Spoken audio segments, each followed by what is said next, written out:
जोंहा गोबां दाबि दं सरकारनिसिम। जोङो MGNरेगानि कन्ट्रेक्चुवेल एमप्लय हिसाबै जों गोबां समनिफ्रायनो 17 बोसोरनिफ्रायनो जों खामानि मावबोबाय थादों। बे मावनाय समाव जों बिभिन्न समस्यायाव गोलैना थायो जोङो। बिनि थाखायनो जोङो किसुमान दाबि जोङो सरकारनिसिम जों बिदों। बेनो जाबाय जोंनि जिखिनि जोङो दरमा मोनगासिनो दं बिनि बादैबो जोंनि दरमाखौ 30,000निफ्राय जोंखौ माबानांगौ। बिनि लोगोसे आरो HR पलिसिखौ इमप्लिमेन्टेसन खालामनांगौ।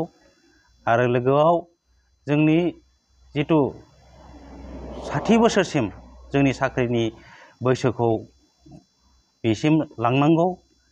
आरो जिखिनि सुबिदा जिखिनि सरकारि कर्मचारिया जिखिनि सुबिदाफोरखौ मोनो बे सुबिदाफोरखौ जोंनोबो होलांनांगौ।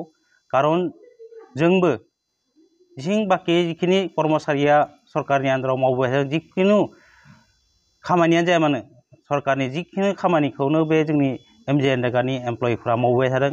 जेरै जोंनि इलेक्सन समावबो जोंनि एमप्लयफ्रा खामानि मावदों, कभिडनि समावबो खामानि मावलांबाय थादों। आरो लोगोसे बिभिन्न धरननि बेलेगनि डिपार्टमेन्टनि लाइन डिपार्टमेन्टनि बिभिन्न खामानि आसनिनि जेथिया जोंनि प्रयजन नाङो जों अब्लाबो जों सरकारनि हिसाबै जोङो सहाय होबोदों जोङो। स' बे एमप्लयफोरखौ आं जोंनि चिफ मिनिस्टार हेमन्त बिश्व शर्मा सारखौ बुंनो नागिरो जे जोंनिथिंबो जोंनि MGNरेगा एमप्लयनि सिमबो नोजोर होनांगौ। जे जिखिनि जोंनि एमप्लय दं बिसोरनि भबिष्यतखौ मोनसे सुरक्षित खालामनांगौ।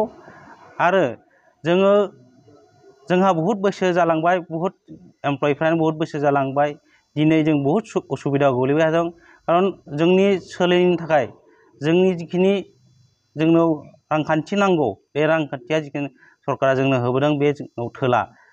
खारन दिनै मुल्य बृद्धिनि बहुत गोबां जाबोबाय। आरो लोगोसे न'खरनि गथ'फोरनि फरायनाय मानायफोरनिबो खरसायाबो बांबोबाय। बेनि थाखायनो जिखिनि जों खरसा मोनबोदों बे खरसाया जोंनि थाखाय दा थोला। बेनि थाखायनो आङो जोंनि चिफ मिनिस्टार सारखौ बुंदों जे जोंनि दाबिखौ जिखिनि जोंनि मोननांगौ थिखौ जाहाथे जोंनो होयो। बेनि थाखायनो आङो जोंनि चिफ मिनिस्टारनि सारनि थाखाय आङो गले गले खावलायो। गोजोन्थों।